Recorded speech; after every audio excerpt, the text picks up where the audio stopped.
상상수훈이 모두 끝이 나는데요. 오늘 이 말씀은 예수님의 설교에 대해서 사람들이 어떻게 반응하고 있는가 이것을 소개하는 그런 말씀입니다. 예수께서 말씀을 마치심에 무리들이 그의 가르치심에 놀라니 이는 그 가르치시는 것이 권위 있는 자와 같고 그들의 서기관들과 같지 아니함일러라. 우리들이 예수님의 그 말씀을 듣고 가르치심에 놀랐다라고 말씀을 하고 있는데요. 예수님의 말씀을 듣고 놀란 것은 제자들만 놀란 것이 아니었습니다. 거기 있는 모든 무리들이, 모든 사람들이 다 놀랐다라고 말씀을 하고 있습니다.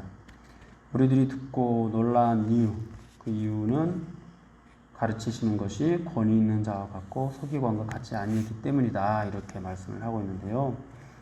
예수님께서 가르치시는 것이 권위 있는 자와 같다, 이렇게 말씀을 하고 있습니다. 그것도 서기관들과는 전혀 다른 권위가 있었다고 말씀을 하고 있는데요. 그 정도로 이 예수님께서 가르치시는 이 말씀, 이 상상수훈의 말씀에 무게가 있었다라는 그런 뜻입니다. 그렇다면은 서기관들과 어떤 다른 점이 있었던 것일까요? 당시 서기관들, 그러니까 유명한 학자들이 어떤 말을 할 때, 율법을 가르치시면서 말을 할 때는 어떤 사람이, 유명한 사람이 한 말들을 내세웠습니다. 그들이 어디서 공부를 했는지, 또 누구로부터 배웠는지, 그렇게 그들은 말을 했습니다.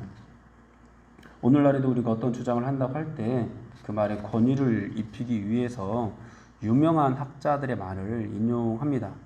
옛날 우리 조상들도 공자왈, 맹자왈 하면서 공자가 이렇게 말을 했다, 맹자가 이렇게 말을 했다 하면서 그 학자들의 말, 유명한 사람들의 말을 인용하는 그런 것과 같다고 할 수가 있겠습니다.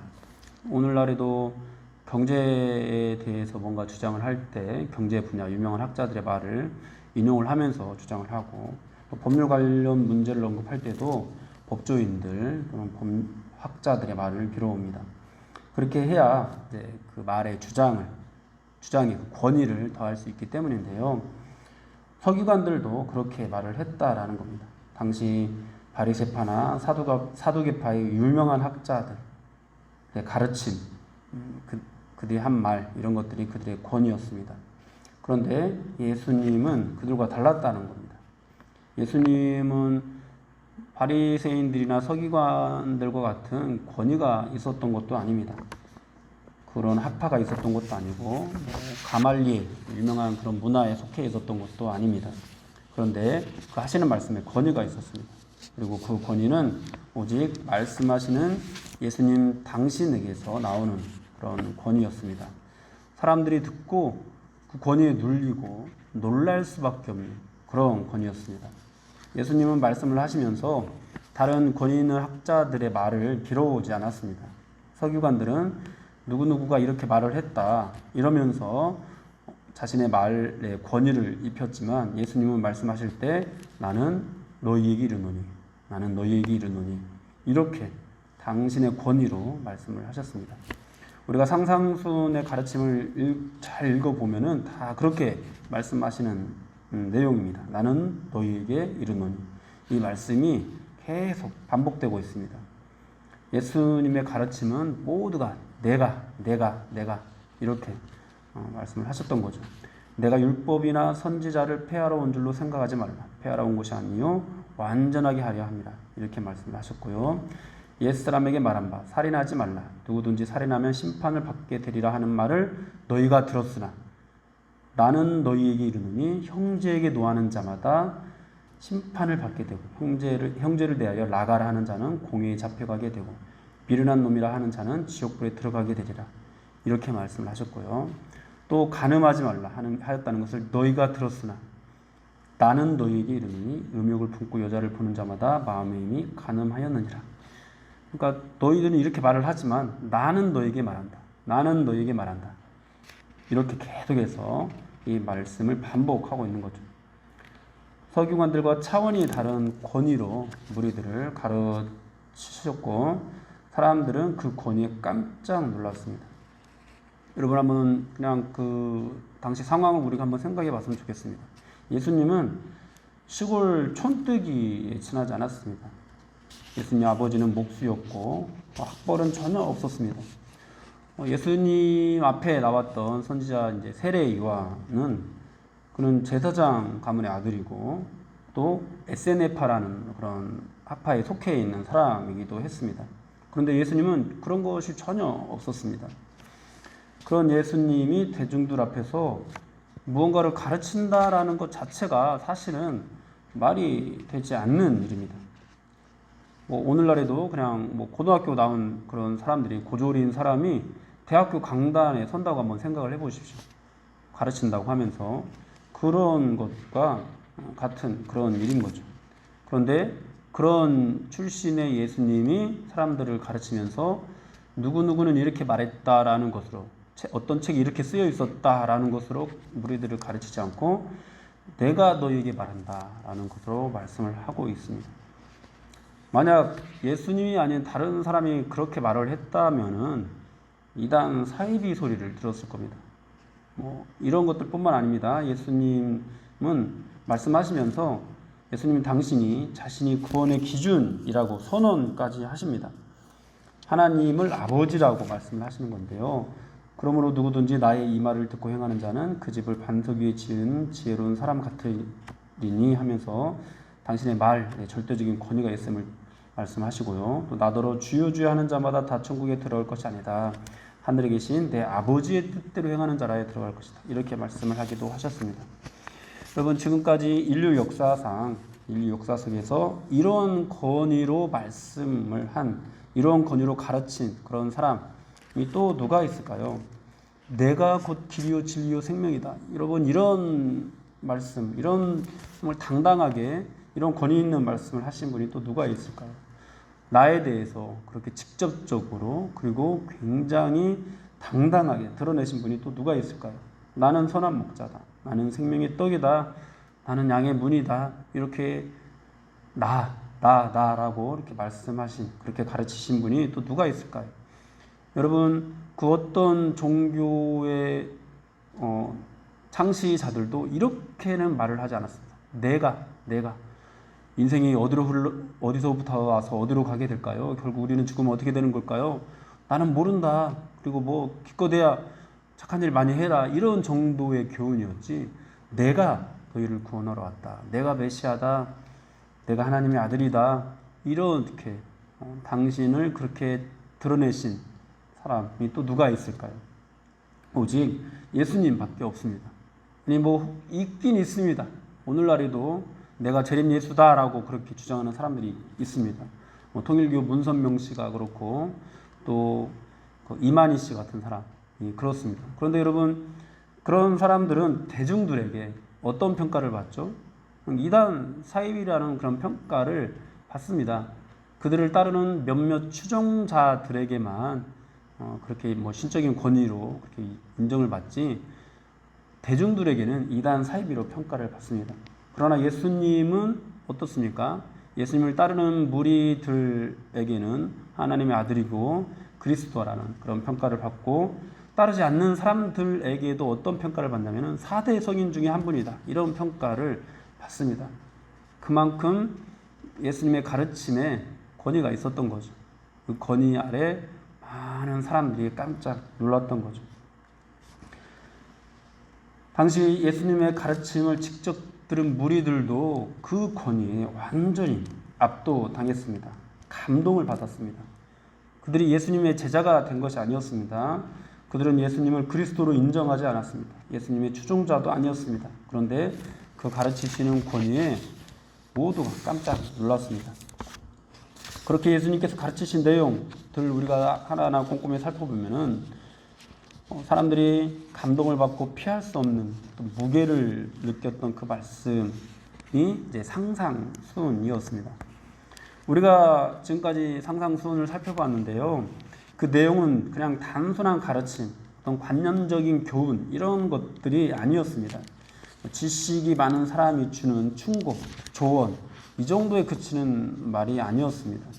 이 말씀은 생명과 사망을 결정짓는 그런 권위가 담겨있는 진리의 말씀이었습니다. 바로 앞에서도 했던 말씀이 나더러 주여 주여 하는 자마다 천국에 들어갈 것이 아니고 다만 하늘에 계신 내 아버지 뜻대로 행하는 자라야 들어가리라. 이런 말씀을 주셨습니다. 좁은 문으로 들어가라. 넓은 문으로 가면 멸망할 것이다. 또 거짓 선지자들을 삼가하라. 여러분, 그들은 양의 탈을 쓴, 양의 옷을 입은 노략질하는 일이다. 뭐 이런 말씀까지 하셨는데, 이 말씀을 듣는 자들이 따라도 되고 따르지 않아도 된다라는 어떤 그런 제안이 아닙니다. 의견 제시가 아닙니다. 그냥 교훈 정도가 아닙니다. 이 말씀은 실제이고 따르지 않으면 멸망으로 가게 된다라는 그런 생명의 말씀입니다. 따라서 이 말을 듣고 이 말의 권위를 느끼고 뭔가 감동을 받았다면 어떻게 해야 될까요? 이 말씀을 듣고 하늘에 계신 내 아버지의 뜻대로 행하는 삶을 살아야 합니다. 그러나 이 말씀을 들은 무리들은 이 말씀을 듣고 권위를 느꼈음에도 불구하고 감동을 했음에도 불구하고 그 말씀을 따르지 않았습니다. 그냥 놀라고 감동하는 것으로 끝이었습니다. 이 무리들 중 많은 사람들이 예수님을 나중에는 십자가에 못 박으라고까지 그렇게 소리치기도 합니다. 마치 설교를 듣고 은혜 받고 감동했지만 정작 삶에는 아무런 변화가 없는 사람들의 그런 모습과 같다고 할 수가 있겠습니다. 그들에게 실질적으로 더 권위가 있는 것. 그러니까 예수님의 말씀에 굉장히 감동을 받았고 신적인 권위를 느꼈지만 실질적으로 그들에게 더 권위가 있는 것은 그들의 삶이었고 또는 바리새인들과 서기관들의 가르침이었고 먹고 사는 문제였습니다. 군사적이고 정치적인 어떤 부강함, 이것이 사실 그들에겐 더 실질적인 권위가 있었습니다. 그래서 예수님의 말씀에 권위가 있었지만은 실제적인 삶에서는 예수님의 이 권위 있는 가르침보다 자신의 욕망을 더 쫓았던 것입니다. 그러나 여러분, 그리스도인은 어떤 사람들이죠? 그리스도인은 바로 예수님을 그리스도로, 하나님의 아들로, 그리고 나의 왕으로, 나의 주인으로 그렇게 믿고 고백한 사람들입니다. 그리스도인들은 자기 마음대로 살지 않습니다. 하나님의 권위 아래서 하나님 한 분만을 유일한 신으로 모시고 살아갑니다.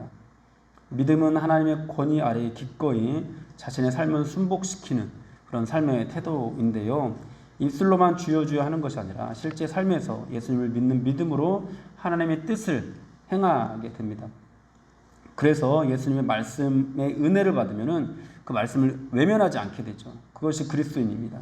그 말씀대로 행하기를 사모하게 되고 말씀대로 살지 못하면은 부끄럽게 되고 죄송스럽게 생각하고 회개하면서 다시 한번 자기를 돌이키고 또 돌이키고 그렇게 살아가게 해달라고 간곡히 기도하고 구하고 찾는 그런 삶을 살아가는 것이 바로 그리스도인입니다.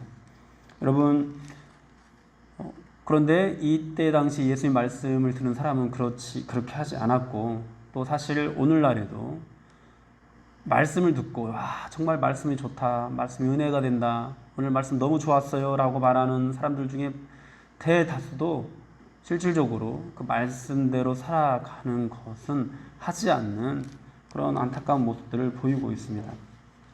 사랑하는 여러분, 우리도 참 많은 설교를 들으면서 감동을 받고 은혜를 받고 그러는데요. 진정으로 그렇습니다. 우리가 말씀을 듣고 은혜를 받는 이유는 그 말씀에 권위가 있기 때문입니다. 사실 이 하나님의 말씀이 권위가 있기 때문에 우리가 그런 감동을 느끼게 되는데요. 설교가 권위가 있는 이유, 설교가 우리에게 감동을 주는 이유는 그것이 하나님의 말씀이기 때문입니다.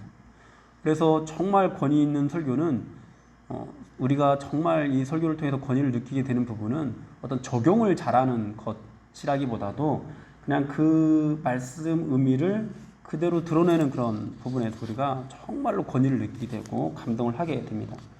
그리고 또 이러한 설교, 말씀의 의미를 드러내는 설교보다도 정말 권위 있는 것은 성경 말씀 그 자체라고 할 수가 있습니다. 그래서 우리가 예수님을 믿다 보면은 신앙생활을 하다 보면은 이 말씀의 권위를 대부분 경험을 하게 됩니다. 감동을 받게 되고 은혜를 받습니다. 우리 여러분들도 아마 지금까지 여러분들을 감동시키는 굉장히 많은 그런 설교들 그리고 어떤 성경 구절들 그런 것들을 만나게 되었을 겁니다. 앞으로도 또 들을 것입니다. 그런데 만약에 우리가 이런 것들을 듣고 그저 따라도 되고 따르지 않아도 되는 그런 교훈으로 어떤 제안으로 우리가 듣게 된다면은 여러분 이 시대 예수님 시대에 예수님의 말씀을 듣고 권위는 느꼈지만 전혀 예수님을 따르지 않았던 사람들과 다를 바가 무엇이 있을까요? 사랑 여러분, 정말 우리가 이 권위 있는 말씀을 듣고 은혜를 받는 것, 감동을 받는 것 너무도 중요합니다. 그런데 그냥 이 말씀을 듣기만 하고 전혀 따르지 않는다면 은혜는 받았는데 그래서 막 좋은 말씀 들으려고 막 쫓아는 다니는데 전혀 우리 삶이 달라지지 않는다면 정말 이 시대에 예수님의 가르침을 듣고 권위는 느꼈지만 여전히 사두개인들이나 바리새인들이나 또는 제사장들이나 이런 사람들이 하는 말을 쫓아가면서 예수님을 십자가에 못 박으라고 소리치는 그 무리들과 같을 수도 있다라는 거 우리가 기억을 해야 되겠습니다. 우리는 감동받고 권위에 눌리는 것에만 그쳐서는 안 됩니다.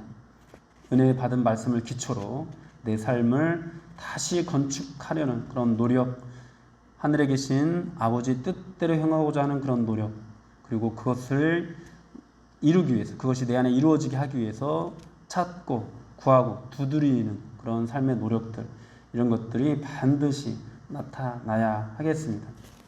부디 여러분들에게 그 은혜를 찾고 구하는, 두드리는 그런 은혜, 이 말씀의 기초 위에 주님의 교회를 다시 건축해 가기 위해서 정말 무던히 애쓰는 그런 은혜가 저 여러분들에게 충만하게 되기를 주님 이름으로 축원합니다.